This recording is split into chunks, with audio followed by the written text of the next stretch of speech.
Thank you very much. First, thank you for having us, and thank you for participating in this work together with us. I'm here to, of course, extend the greetings of my colleague, Dr. Milovan Pisari, who is doing the part of the research and writing the text on the forced labor and context of the Holocaust. Here, for the publication we are preparing, we have brought you two of our esteemed colleagues, Dr. Milan Koljanin and Dr. Zoran Jenjetovic. Milan Koljanin is a foremost expert on especially in the camp of Sajmište in Belgrade, and he also wrote an important book on the pre-war anti-Semitism in Serbia. He is from the Institute of Contemporary History, and Dr. Jenjetovic is an expert on a German minority in Serbia during and after the war, and he's from the Institute of Newer History of Serbia. So we are going to showcase in a way the way and the position of the historiography in our country through their work mainly. I'm going to start with a not so short presentation, but with the presentation of the rationale for this project in the first place, why we started dealing with forced labor in the first place, and how it actually influenced all our other work that we do as a small NGO which was founded 3.5 years ago. And we have started primarily the work in the field of the killing sites, of the memorial role, their level of recognition, and the way the historiography is actually seeing or not seeing properly the civilian dimension of the suffering in the war through the examples of Holocaust, and especially also the genocide of the Roma in Serbia, and how the local historiographies have actually been divided in a way with the division of Yugoslavia in these subsections which are now treating each country in a way separately, Serbia, Croatia, Bosnia, etc., etc. So in our work, forced labor kept popping up, kept being a topic that is constantly returning and putting into context all our other work. So I'm going to show you a few examples chronologically, some of them very well known to you as let's say the Bundesarchiv collection of the arraignment of Jews in Belgrade for the forced labor on 17th to 19th of April 1941, just about 4 days after the taking of the city. And of course we see the Serbian police actually doing the regular work. Serbia had a very special position. It had a very, very curious way of how it was occupied and how it had a very early events of the Holocaust happening very fast. Serbia was practically all over by the time the Wannsee conference was even summoned. It was part of this experimental stretch of the use of the firing squads, of the use of hostages in mass reprisals, of use of forced labor as not only the production tool, but more rather as a tool for controlling, keeping, and arraigning people in the camps for annihilation as hostages, and also as a place where, as well as in Klemno, the gassing vans were first used in a prelude to the gassing in the camps. So further on, we see here some of the rarer examples of the use of the photographs of the early propaganda companies that were documenting early forced labor, early in occupation in Belgrade.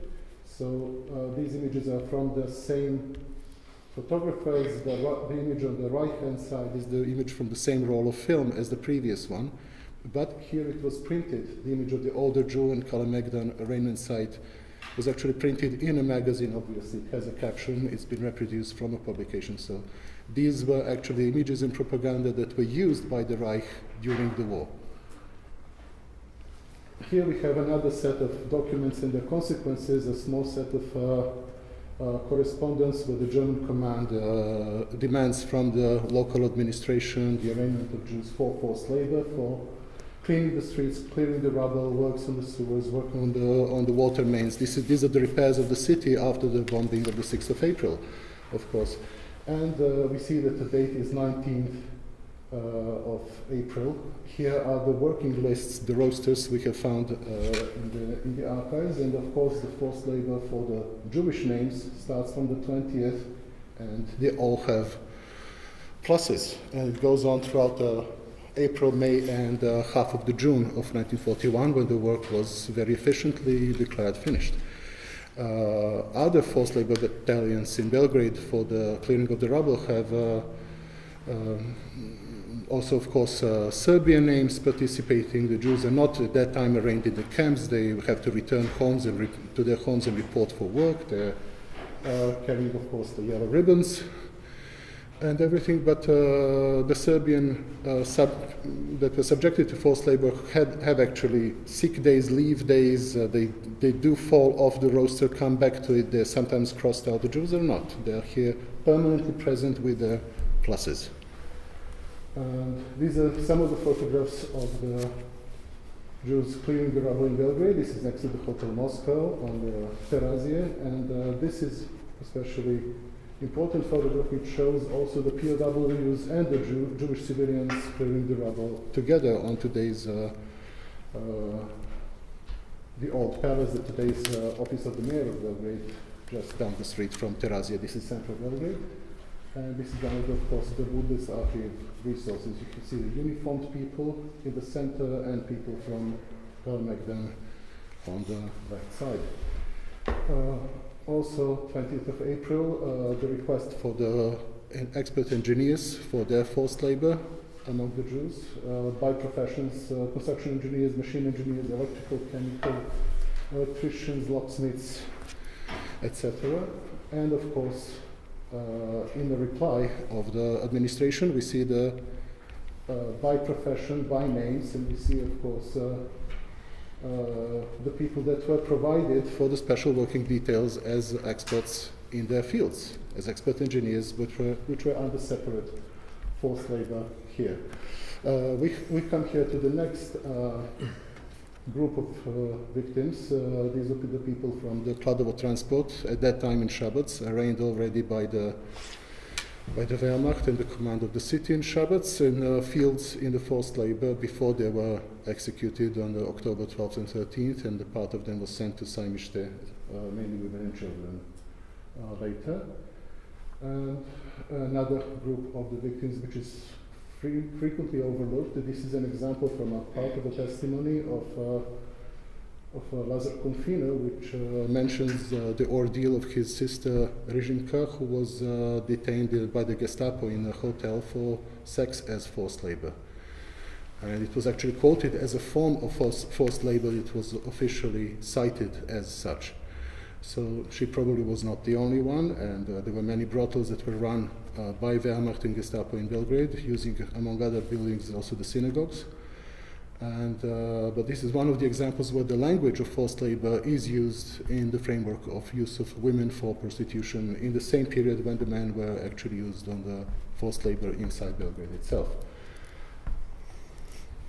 This brings us to the end of summer of 41 and the formation of the first camps.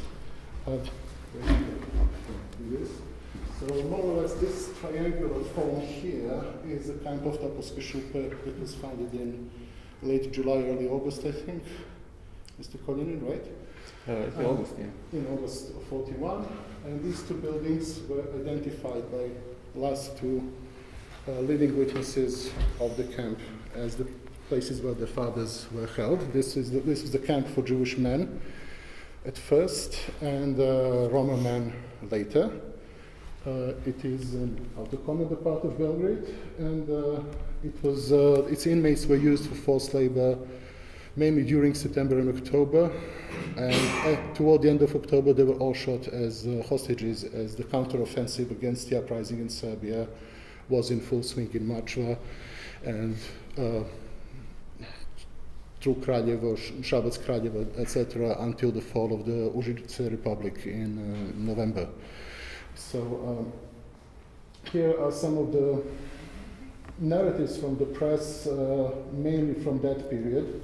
Of course, there was the winter help, the Europe-wide sort of humanitarian drive of the Reich and the occupied countries, but there were also regular cuttings of the woods for the firewood market, which was always a problem, and that was solved in 41 for the first time, first by announcing the action and the bringing of the firewood to market in the press, the handing out the tokens. Actually, this token is from 42, but they were handing out tokens for discounts for firewood.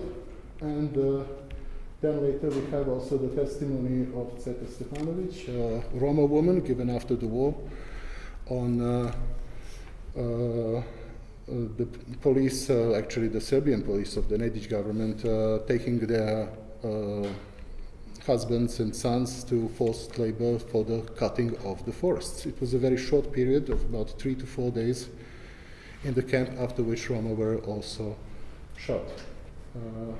These are the letters and the working lists of Ladislav Reiner, the father of one of our 2 living witnesses, which was writing from Smederevo, actually from forced labor of the clearing of the rubble after the diversion of the partisans, which exploded the ammunition depots in Smederevo fortress, where Wehrmacht was keeping all the ammunition stockpiles of the old Yugoslav army. It was an enormous explosion that destroyed most of the city. Even the members of Milan Nedic's own family were killed in that. Also Mustafa Golubic, the organizer of the assassination of Trotsky, I think, that organized that operation. That was his last. And the clearing of the rubble was given as a task to the forced laborers from the Topovske Šupe camp, in that stage the Jews. And they're writing because the feeding of the prisoners was the responsibility of the Jewish community and their own families that had to bring them food. He's writing actually how to organize the sending of the food parcels through which organization. That's the subject of this letter.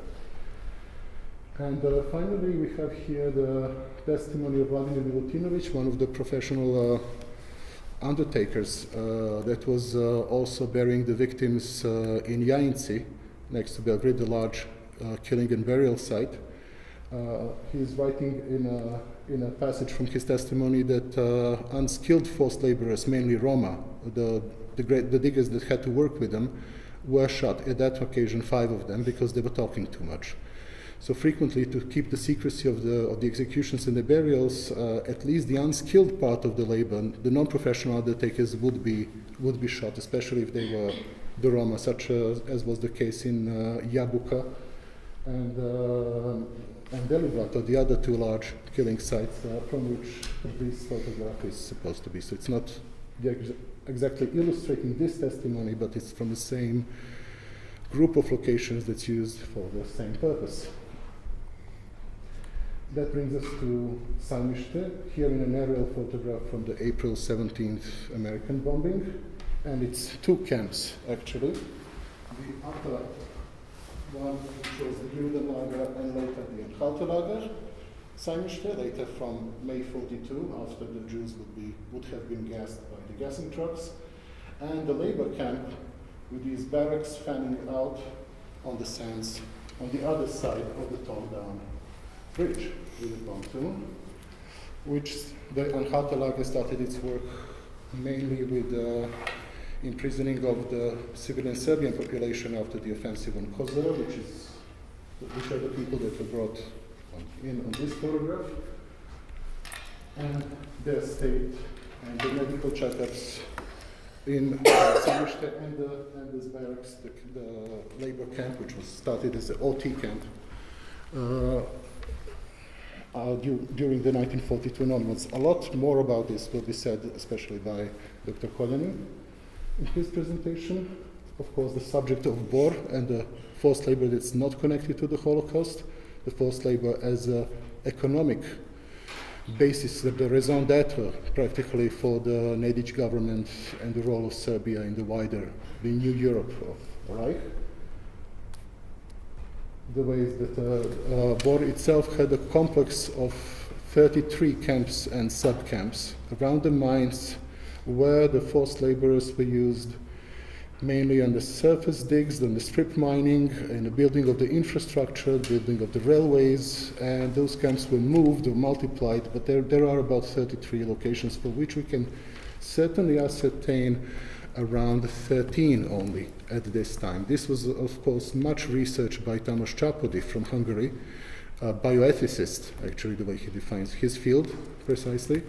And hopefully in the continuation of the project we will open a collaboration with him and with the translators for Hungarian, and we're going to try to bring these topics more into the education in Serbia and to see what is the condition of that today in today's Hungarian political climate. Some of the propaganda posters and the articles that said we work in Bor or the good conditions of the forced labor. The organization taught forced laborers outwise from Bor. Parade of the National Labor Service, which was like a Nedic government equivalent to the organization taught on his parade in 1944 in Belgrade.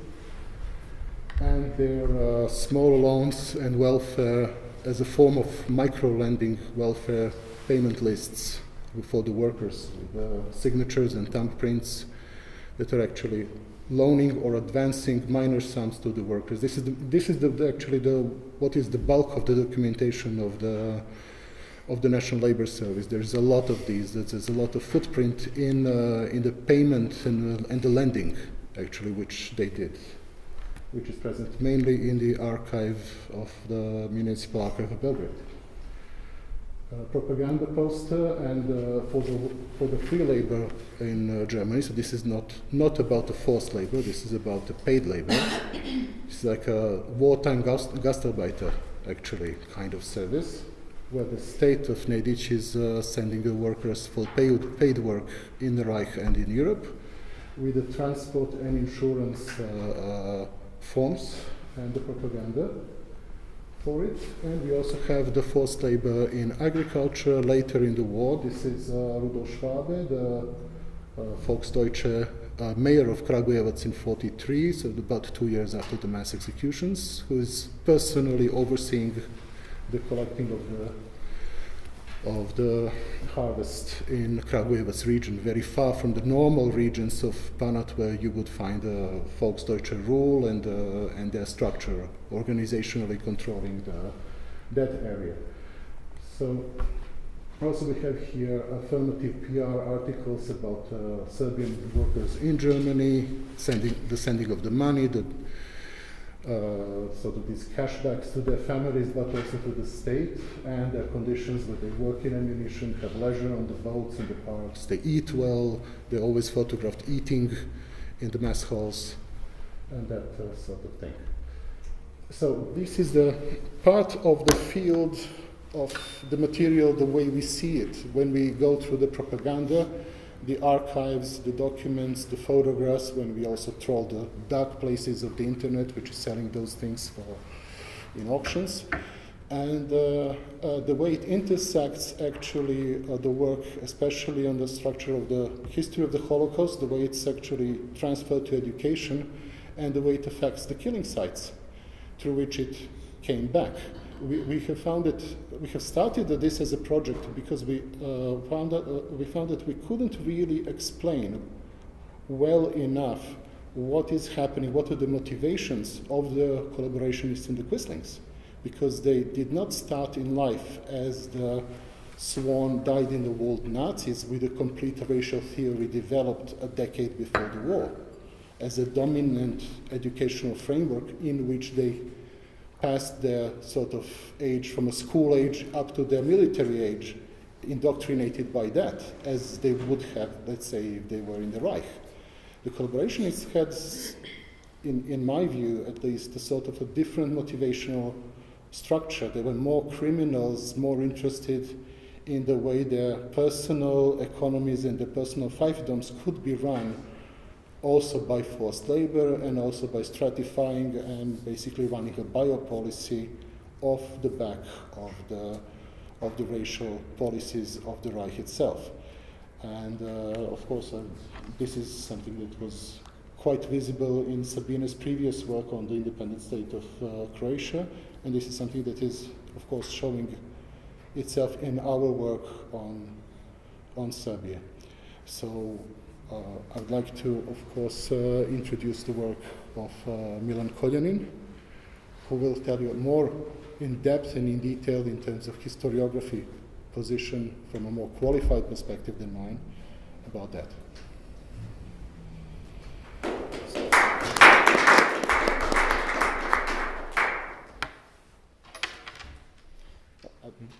I missed actually to introduce some of the things. I have a little bit of more to do. We actually, yes, did have the documentation of the symposium that we had in Belgrade, Milan Ristovic, and some other faces you may know, of course, and Tomislav Dulic, expert on the Norway camps. And we had a visit to Bor, to the campsites, to the memorial which is inside the mining complex. And we actually were led by the directors of the mine who know the history and the wartime history of the mine and the way it was used extremely well. We had an excellent lecture by them, and of course that lecture was given under 400 meters of depth inside the mine itself. Of course we have visited a monument to the Radnoti, the famous Hungarian poet who was one of the victims of the forced labor battalions and the killing of them on the way back to Hungary.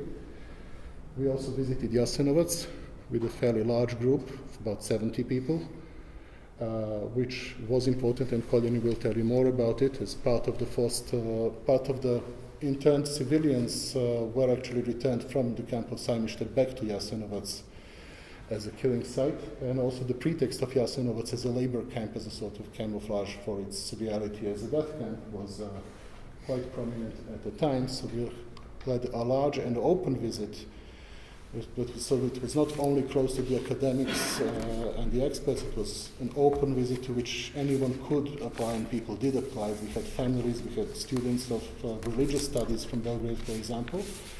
And we took them to Jasenovac's memorial and also to Gradina on the Republika Srpska side in Bosnia, and also to the information center in information of the diocese, Orthodox diocese of the village of Jasenovac itself, which is planning to form its own library and has its own historians and curators. So we basically gave a cross-section of the views and positions to the visiting group so they can see the way the narratives were treated, including this relatively newly found, I think last year, Dr. Jovan Čulibrk, a priest, a bishop of the church who organized that center, has found a little Ustaše hospital that was run by Jews in one of the houses in the village of Jasenovac, and also to the right is a site, a memorial site of Gradina, which has its own sort of view and take on historiography of the period. And yes, we are preparing a publication in German and Serbian. English version will be online as a downloadable PDF. We do intend to run this as at least especially the non-print versions as a rolling project where authors will be able to adapt, annotate and expand on their works as time goes. And we are going to use the deep linking to the other works and the other sites in a very extensive fashion with a very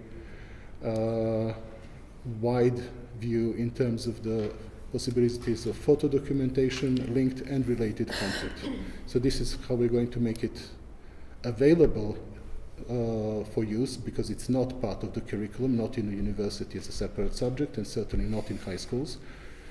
And we intend to use this project to offer this bridging of the gap to enable people who can actually influence the Ministry of Education to show that there is material, that the research has been done, and that the research and published works of historians such as Zoran and Milan can actually be bridged over to a state which is closer to use in education, at least in early stage of faculty of history, for example, or the later stages of the high schools.